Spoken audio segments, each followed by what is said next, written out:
Hello folks, shintigercurl here, that dude in the straw hat, bringing you yet another wrestling review. I'm of course joined by my faithful cohort and fellow internet superstar, Joe. Say hi, Joe. He just had pasta. Well, it's Monday night. You know what that means? Time for some Raw. It's the go-home show before Survivor Series, and it's a special 3-hour Raw titled Raw Gets Rocked. So, what kind of fireworks are we going to see tonight? I got my notes. Let's get started. We open the show with the Michael Cole Challenge. That's right, Michael Cole enlisted a challenge against Jim Ross. If Jim Ross won, Cole quits. If he lost, then Jim Ross has to quit. Basically, Cole comes out being the biggest dickhead that I've ever had the pleasure of seeing, and Jim Ross comes out. The first part of the challenge was an arm wrestling match. Cole goes into this whole elaborate warm-up phase, only to get beaten in under a second by, you guessed it, Jim Ross. Now, he then goes on to this whole I wasn't ready, but your breath was distracting me. Yeah, there's that. Next, we go to the dance competition, which will be voted on by the fans. Michael Cole does something. I don't know if you could call it dancing. I honestly thought the guy was having an epileptic seizure in the middle of the ring. I don't know. Then JR decides to bust a move. And by bust a move, I mean started trying to be like a rerun from What's Happening and trying his best to pop lock. JR, I love you. You're one of the greatest announcers to ever pick up a mic. But for God's sakes, don't dance anymore. Finally, it's the time for the last part, in which it's who weighs less. This couldn't be more one-sided if you had pitted Andre the Giant against Hornswoggle. Of course, Michael Cole's going to win. So, despite having lost 2-1, Michael Cole somehow wins. Yeah, I really did not care for this thing. As much as I love JR, this was just an embarrassment to watch. But anyway, Punk comes out to save us all from the horror that is Michael Cole. He comes out and pretty much speaks the truth. He is sick and tired of Michael Cole hogging the spotlight. He had his WrestleMania moment, and he's just running into the ground. No one wants to hear this guy anymore, and pretty much rips him a new one. Then Johnny Ace comes out, says that tonight he will have to have a tag team match between himself and his tag partner Big Show against Mark Henry and Alberto Del Rio. Cole decides his opportunity to try to rub it in his face and asks Punk for an apology. Punk gives him an apology with the Anaconda Vice while saying he's sorry. So for a little while, Cole is out for a little while, but we of course get Jim Ross, so that's always good. First match, Sin Cara and Kofi representing Team Orton this Sunday, and Hunico, formerly Sin Cara Negro, versus Cody Rhodes, sans the mask. This was a pretty good match, and it really does set up the match between, it really does set things up for the Survivor Series style match between Team Orton and Team Barrett. Anyway, in the end, Cody and Hunico take the victory. Next up, Vicky Guerrero comes out, and she says that because of now this is real, last week, Christian suffered an injury during a match against Sheamus. My sources tell me that the injury was a severely sprained ankle, so he would not be able to go to Survivor Series. In his place, Dolph Ziggler was picked. Dolph cuts a great promo against Mason Ryan, who he has to face next. It's pretty much, well, you got two names, but I forgot, but it was a great promo. So we segue to our next match, Dolph Ziggler versus Mason Ryan.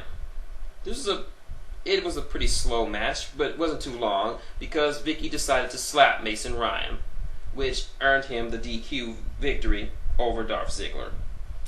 Next up, Mick Foley comes out. That's right, Mama Foley's baby boy. the hardcore legend, the king of the death match, the deranged mankind, the lovable dude Love, and the sadistic Cactus Jack. Mick Foley makes his return to the WWE officially. He comes out and he says that he doesn't get the hate that John Cena gets. He called out John Cena. Cena wonders why he called him out. And then we segue into This Is Your Life, John Cena. Pretty much it's a rehash of Mick Foley's This Is Your Life rock that he did during the Attitude Era. He basically called out Cena's old baseball coach who said Cena choked during one match. He called out Cena's old rapping partner, B Squared, aka Bull Buchanan, who says that Cena ruined his life.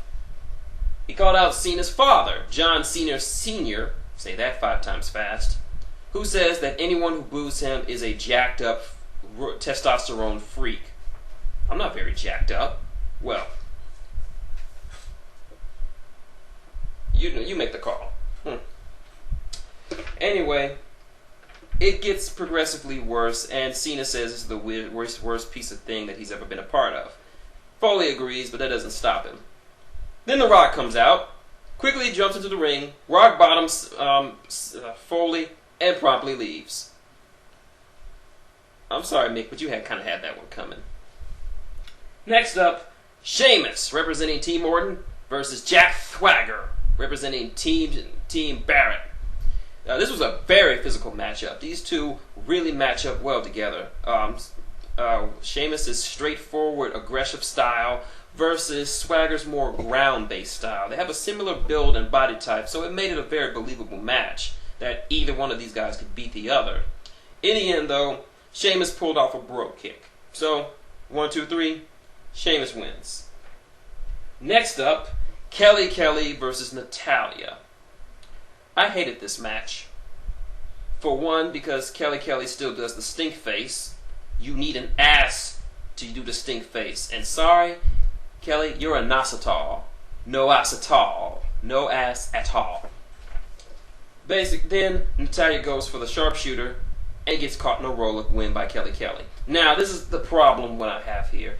A roll-up victory is only good for like upset victories or when extremely close matches happen. Kelly's wins lately have been nothing but roll-ups. I don't even know what her fucking finisher is. So Kelly, god damn it, do something. And Joe agrees with me. He's only happy because there's been a lot of Zack Ryder stuff going on backstage as he's trying to get his petition to get another title shot for the Survivor Series. Next up, Alberto Del Rio and Mark Henry versus CM Punk and Big Show. Now, before the match, Alberto Del Rio attacked Punk and injured his arm, but Punk still wrestled. This is a good setup match for both world title matches this coming up Sunday. Show and Henry are still trading power shots with each other, and Punk and Del Rio are still doing more technical stuff. In the end, Punk catches a World's Strongest Slam, allowing Del Rio to pick the bones and pick up the win. Del Rio locks in the cross arm breaker, but Show runs him off. So there's that little bit. He might be injured. Next up, Santino Marella comes out saying that that it was only this year that Santino Marella in Boston, Massachusetts, almost won the WWE Royal Rumble this year, as you might remember. Excuse me. And he says that tonight will be the turning point for his career. Then, anybody hear some creaking? Oh wait, it's Kevin Nash. Yes, Kevin Nash with his rickety knees comes out, says that he's a big. Santino asks him if he's going to beat him up to send a statement. Big Sexy says no, he's just a big fan of his, and asks him to do the trombone victory dance. He does it and then eats a boot. Nash likes to remind us that he came back at the Royal Rumble and got a huge ass pop. Who cares, Nash? Next up, Wade Barrett, flanked by his team, and versus Randy Orton, flanked by his team. Now these two had a match on SmackDown. Sorry, I haven't been doing the SmackDown reviews. where excuse me, there you go, where Barrett picked up a win over Randy Orton. Good for Barrett. The match was pretty good until all hell broke loose as both teams decided that they wanted to get it on right here. I have to say I didn't like the FUBAR ending, but of course you can't have either team captain look particularly weak going into this Sunday, so it was a good setup. And next, Rock comes out. That's right. The People's Champion comes out, talks about how he had breakfast with not a Fruity Pebble in sight, talks about how he was shooting for the new G.I. Joe movie, and talks about how he couldn't wait to return. He says that whatever he does will, whatever the title he says will be trending on Twitter.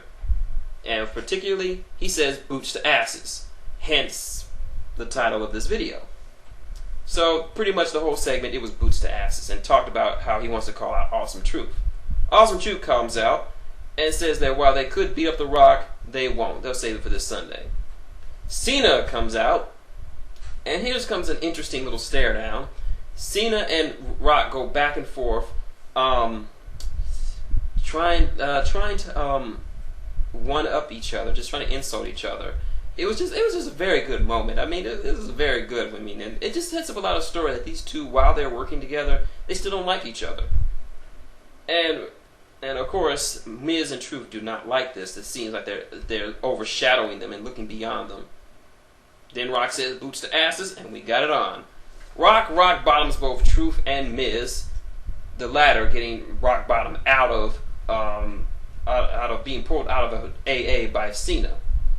Rock kicks ass, leaves, and then gives Cena this. And thus we ended. And that was Raw. That was the 3-hour Raw. My thoughts? Overall, it was a good show. It got a lot of setup for a Survivor Series coming up this Sunday, especially for the Survivor Series 5-man Survivor Series style matchup. The matches led up to it and didn't make either team look particularly weak. Mick Foley was awesome despite that little bomb that was "This Is Your Life." I mean, come on, it's Mick Foley. He does goofy shit. The Rock Cena moment at the end was very good. I mean, Cena actually upped his game to bring up to Rock, so who knows? And it does leave us a lot of questions of whether or not these two can actually coexist with each other. And now, it's that time again. Time for the D-Cell Battery Award.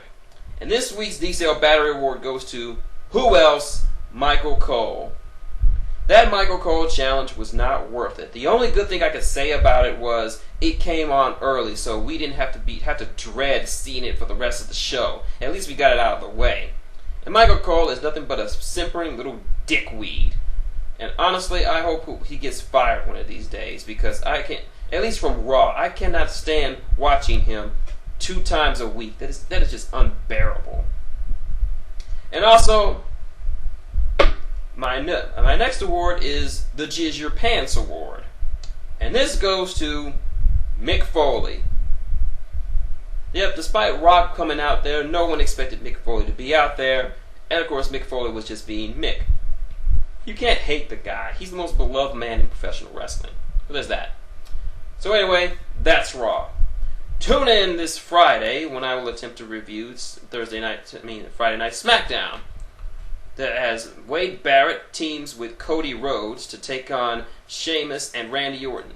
Just 2 days before their Survivor Series match. Who will gain the advantage? Who y'all just have to watch and find out. So until then, it's a shintigercurl, that dude in the straw hat, and Joe. Sorry about that. Saying good night and wrestle on.